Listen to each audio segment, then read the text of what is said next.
नमस्कार, मी संजय वरकाड. आपण पाहत आहात न्यूज यात्रा. मोबाईल फोनमुळं कोणाचा कधी घात होईल याचा काही भरोसा राहिलेला नाही. देशभरात आपण अनेक प्रकरणं बघतो की मोबाईलच्या एका क्लिपमुळे अनेकांना संकटांना सामोरं जावं लागतं. असंच एक संकट सध्या जळगाव जिल्ह्यामध्ये भारतीय जनता पक्षासमोर येऊन उभं ठाकलं आहे. भाजपचे महामंत्री विजय चौधरी यांनी रक्षा खडसे आणि हिना गावित यांच्याविषयी केलेल्या विधानांची क्लिप बाहेर झाली आणि भाजपमध्ये एकच खळबळ माजलेली आहे. विजय चौधरी यांचं एका आमदारासोबत आणि मंत्री गिरीश महाजन यांच्यासोबतचं संभाषण सध्या सर्व माध्यमांमध्ये चर्चेचा विषय बनलेला आहे. त्यामुळं भारतीय जनता पक्षामध्ये नेमकं काय चाललेलं आहे हे चव्हाट्यावर आलं. खरं तर या प्रकरणामुळे पुन्हा एकदा मोबाईल कानाला लावताना आणि मोबाईलवर आपली जीभ हलवताना, मोबाईलसमोर आपली जीभ हलवताना किंवा बोलताना खूप काय काळजी घेतली पाहिजे आणि समोरच्या व्यक्तीशी आपण बोलतो आहे तर तो आपलं रेकॉर्ड करतो आहे का याचंही भान ठेवायची गरज निर्माण झालेली आहे. मागे एकदा रक्षा खडसे यांच्या मुलींची टवाळखोर मुलांनी छेड काढल्यामुळे त्यांनी मोबाईलवरून काही कार्यकर्त्यांना तंबी दिली होती. त्याची क्लिप आपण बघितलीच होती. पण आता जळगाव जिल्ह्यामध्ये विजय चौधरींच्या या ऑडिओ क्लिपमुळे भारतीय जनता पक्षामध्ये नेमका अंतर्गत काय चालू आहे आणि कशा पद्धतीने अंतर्गत संघर्ष आहे हे जग जाहीर झालेलं आहे. विजय चौधरी हे भारतीय जनता पक्षाचे अत्यंत महत्त्वाचे असे या जिल्ह्यातील नेते आहेत. खरं तर एकनाथ खडसे यांनी भारतीय जनता पक्षाला सोडचिठ्ठी दिल्यानंतर रक्षा खडसे या भाजपसोबतच राहिल्या. त्या खासदार म्हणून निवडूनही आल्या आणि आतापर्यंत त्या कोणत्याही वादामध्ये कधी फारशा अडकलेल्या दिसत नाही. पण आत्ताच्या प्रकरणामध्ये मात्र विजय चौधरी यांनी त्यांच्यावर ज्या पद्धतीनं विशेषतः हिना गावित यांनी रक्षा खडसे यांच्याविषयी ज्या पद्धतीने टिप्पणी केलेली आहे त्याचं स्पष्टीकरण देताना भाजपच्या नाकी नऊ येणार आहे. विजय चौधरींच्या या दोन्ही ऑडिओ क्लिप आपण ऐकणार आहोत. किमान एक तरी ऑडिओ क्लिप आपण ऐकूयात. बोला बोला. हॅलो. त्याची मुलगी असेल, तो असेल, बोलत राहतो आणि रक्षा खडसेला आपण मंत्री करून ठेवलेला आहे. मंत्री हिला काढलं पाहिजे, हे कुठेतरी थांबलं पाहिजे ना. तो उठल्या सुटल्या घाणेरडा काही आरोप करतो दरवेळेस त्याची तो काहीतरी निर्णय करावा लागेल असं. आणि रक्षा खडसे मंत्रिमंडळात एका घरात राहतात, एकमेकांना मदत करतात. हे कसं सहन करायचं आपण? हा बरोबर आहे.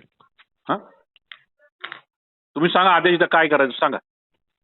काही करू नका, मी करतो बघा. आता गंमत पहा, गंमत बघा. हे भाऊ अति झालं ना. प्रत्येक वेळेस काय नाही का तुमच्यावरच येतो, प्रत्येक वेळेस तुमच्यावरच येतो माझा. घेणं देणं काही तथ्य नसतं भाई, खोटं बोलतो मला. एक शिरपूरच्या डॉक्टरचा बाईचं जवळ लपडा. हे भाऊ काहीतरी आपण आक्रमक भूमिका घेतली पाहिजे आणि पार्टीला पण सांगितलं पाहिजे हे चालणार नाही, दुहेरी भूमिका चालणार नाही. एक तर मग रक्षाचा राजीनामा घ्या, आम्हाला हे फालतूपणा चालणार नाही. बरोबर.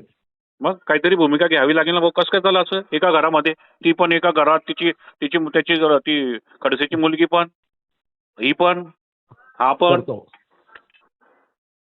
करतो काहीतरी इलाज करतो. जी भाऊ, जी भाऊ.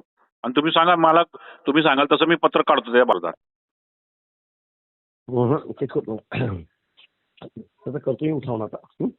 जी भाऊ, जेवण करतो विमान पकडायचं 10 मिनिट थांबवलं, थोडं लेट करतो. आणि उत्तर महाराष्ट्रात आपण या पद्धतीचं राजकारण भारतीय जनता पक्ष करत आहे की आता त्यांना मूळ पक्षातील जे नेते आहेत तर त्यांची बाहेरून आलेल्या लोकांनी काही खरंच मुस्कटदाबी करतायत का आणि बाहेरून आलेले लोक वरचढ होत आहेत का, असा एक प्रश्न अनाठाईपणे उपस्थित केला जात आहे.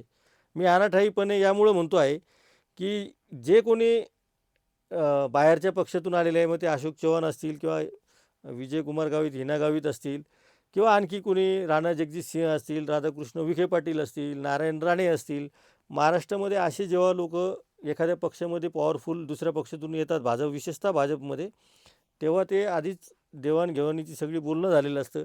त्यामुळं आतल्या लोकांना त्रास होतो आणि त्यामुळे बाहेरून लोक आणू नका हे आता भाजपला सांगायची काही गरज उरलेली नाही आणि तसं सांगणं पण चुकीचंच आहे असं भाजपच्या मूळ लोकांनी लक्षात घेतलं पाहिजे.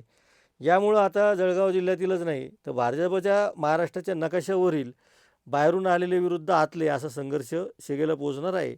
पण या प्रकरणातून आणखीन एक गोष्ट सिद्ध होती आहे, ती मी आधी जसं म्हटलेलं आहे की मोबाईल फोन कोणाचा कधी घात करेल याचा काही भरोसा राहिलेला नाही. बिहारमधील भाजपमधील एक मंत्री विधानसभेमध्येच अश्लील व्हिडिओ बघतानाचं चित्र समोर आलं, तिथेही मोबाईलनेच घात केला होता. आत्ताच्या जेन झीच्या आंदोलनामध्ये मुलांच्या खिशामध्ये ड्रग्सच्या पुड्या ठेवून तुम्हाला खोट्या गुन्ह्यात अडकवू म्हणून पोलिसांचा व्हिडिओसुद्धा बाहेर आला होता. दिल्लीतील जंतर मंतर आंदोलनावर तर असे अनेक व्हिडिओ आले की जिथं पोलीस विद्यार्थ्यांना विनाकारण मारत होते. याच्या आधी काही ऑडिओ क्लिप बाहेर आलेले आहेत आणि ऑडिओ क्लिपमुळं खळबळ माजलेली आहे.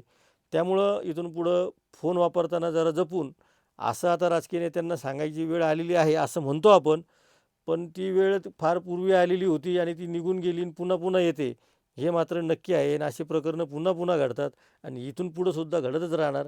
ही काळ्या दगडावरची पांढरी रेघ आहे. या प्रकरणामध्ये आता भाजपचे लोक नेमकं काय कारवाई करतात, हे सगळं प्रकरण कसं हाताळतात, यावर आपलं लक्ष असणार आहे. त्यामुळं आपण पाहत राहा न्यूज यात्रा, हे आहे आपलं चॅनल.